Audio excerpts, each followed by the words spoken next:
বন্ধুরা, আজকে আমি নানা ভাইয়ের সাথে নানা ভাইদের গ্রামে ঘুড়ি খেলা হচ্ছে, তাই আমি দেখতে যাচ্ছি। বন্ধুরা, নানা ভাইয়ের সাথে বাড়ি থেকে বেরিয়ে হাত ধরে গল্প করতে করতে রাস্তা দিয়ে ঘুড়ি খেলা মাঠে চলে এলাম। বন্ধুরা, ওই দেখো দূরে মাঠে কত লোক ঘুড়ি খেলা দেখছে।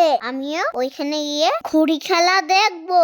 এই ঘুড়ি খেলা প্রতিযোগিতাটা আমার নানু ভাইদের গ্রামের সাথে পাশের গ্রামে অনুষ্ঠিত হয়। ঘুড়ি খেলার মাঠে পৌঁছে দেখলাম একজন মামা বেলুন বিক্রি করছে, তাই আমাকে আমার নানু ভাই একটা বেলুন কিনে দিল। এই দেখো বন্ধুরা, বেলুনটা ঘুড়ি উড়ানোর মাঠে ঘুগনিও বিক্রি করছিল, তাই আমিও একটু ঘুগনি খেলাম। হাঁটতে পারছিলাম না বলে আমার নানু ভাই আমাদের করে ঘুরে নিয়ে বেড়াচ্ছিল। একটা বন্দুক কিনলাম। বন্ধুরা, এই দেখো কত বড় বড় ঘুড়ি সাজিয়ে মাঠে রাখা আছে, কত বড় বড় লাটাইও রাখা আছে। এই দেখো বন্ধুরা, কেমন ঘুড়িগুলো উঠছে, ঘুড়ি কাটাকুটি খেলা হচ্ছে। বন্ধুরা, আমি বেশ কিছুক্ষণ ঘুড়ি উড়ানো দেখলাম, তারপর আমি আর নানু ভাই বাড়ির উদ্দেশ্যে রওনা দিলাম। ওকে বন্ধুরা, টাটা।